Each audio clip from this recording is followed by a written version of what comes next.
36 hours, death in a cell. The strangulation death of 19-year-old Ronnie L. White in a jail cell in Upper Marlboro, Prince George's County, Maryland, after 36 hours confinement, has confounded Ron Harris, the teenager's father. A month ago, Harris told reporters, "It's been 6 months, and still nobody can tell me who killed my son or what happened leading up to his death." Harris added, "I want to know why there is still so much secrecy in this case, and why, after all this time, I still don't have answers." And despite the impanelment of a county grand jury looking into the case, Harris still has no answers, for the grand jury disbanded without bringing any indictments.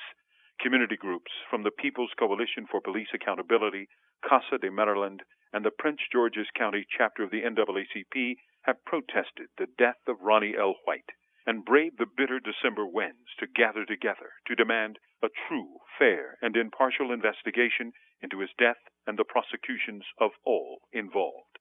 That's because White died 36 hours after his arrest in connection with the death of a Prince George's County cop who was hit by a car allegedly driven by White. White's father is left with little more than questions after the events of June 2008. Ron Harris says, "My son died in solitary confinement in a jail. They know who was working on the unit where he was that day. The doors were locked, and only a few people had keys. Yet after all this time, they say they don't have enough evidence to know who did it. Why not?" Community groups smell a cover-up. For more information, call 301-779-7432 or email fightpolicebrutality@gmail.com. From Death Row, this is Mumia Abu-Jamal.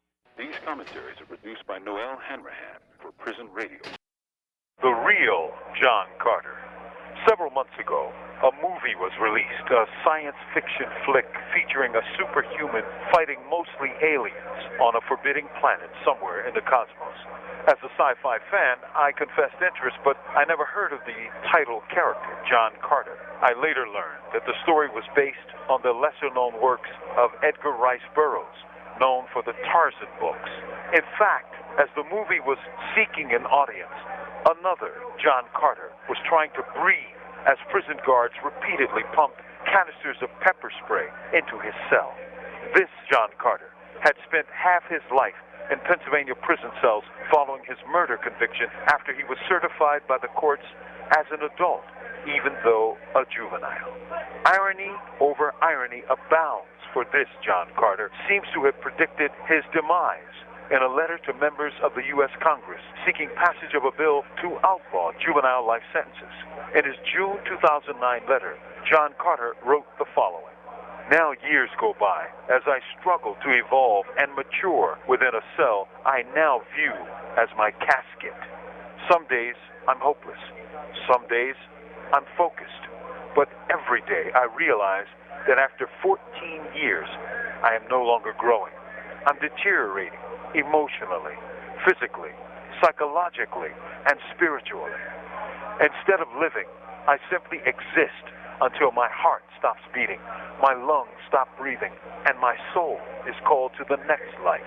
I ask myself on occasion, is this the form of damnation other human beings wish upon troubled youth? Are we in a society that believes in a forgiving God, but the same society will turn around and be unforgiving to a child's trespass?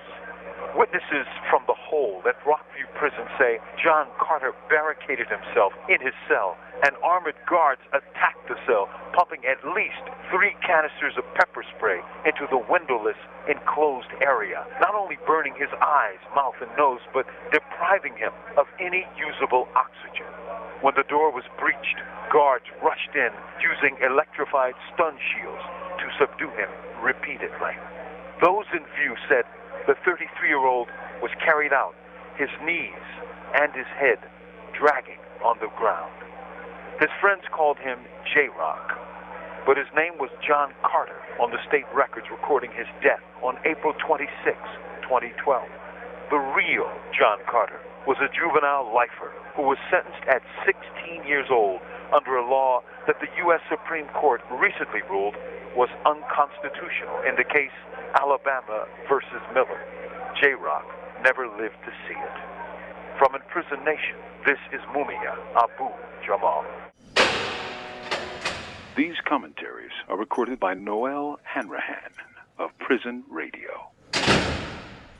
Execution in Oklahoma. He tossed, he turned. He moaned, he burned. Clayton Lockett, on the death gurney of Oklahoma's Department of Corrections, spoke words, struggled, and reportedly kicked his legs for 43 minutes after a toxic cocktail was administered to him to kill him.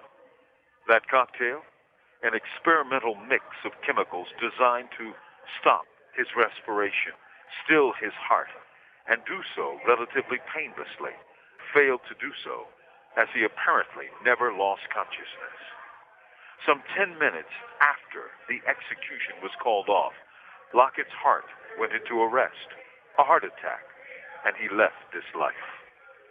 American death states are experimenting with various mixes because international chemical companies are now refusing to service the U.S. death penalty machine.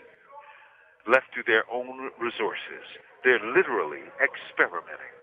And as the Lockett execution has demonstrated, they are doing it badly. The American way of death is sloppy. Their way bears an uncanny resemblance to torture. For in Lockett's case, his veins reportedly burst from the pressure of the lethal IV. The U.S. death penalty system is torture, the psychological torture of sustained isolation in solitary confinement. And then, after the soul is dead, the poisoning of the body. The American way of death. From Imprisoned Nation, this is Mumia Abu-Jamal. These commentaries are recorded by Noelle Hanrahan of Prison Radio. Troy Davis, Movement Lessons. The state judicial murder of Troy Davis of Georgia showed both the limits and the successes of the anti-death penalty movement. It seems silly to speak of successes when a man is poisoned to death by judicial decree, but though they were partial, they were successes nonetheless. To attain the support of people like former U.S. President Jimmy Carter, Pope Benedict XVI, Archbishop Desmond Tutu, and former FBI Director William Sessions was no small feat. It showed the reach of the movement to procure such support. The movement was also fueled by such revelations as shown by the recantations of people like Antoine Williams, who was one of the state's witnesses. Williams later stated, quote, "After the officers talked to me, they gave me a statement and told me to sign it. I signed it. I did not read it because I cannot read. I felt pressured to point at him," unquote. Was there police coercion in Davis's case? The DA certainly thought so, and was quoted as saying, "Oh, well, they were probably coerced by the defense too, so that balances it out, and we should still kill him." Think about that.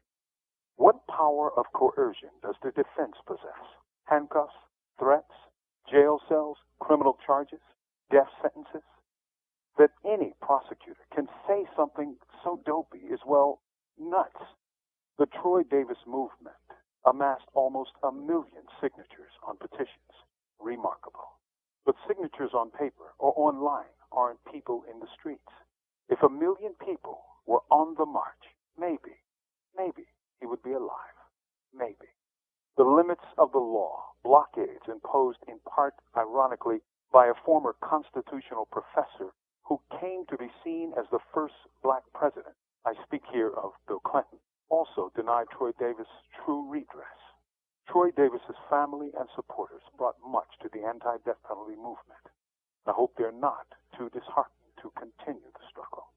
Such struggle will ensure that Troy Davis will not be forgotten. From death row, this is Mumia Abu-Jamal. These commentaries are recorded by Noelle Hanrahan of Prison Radio.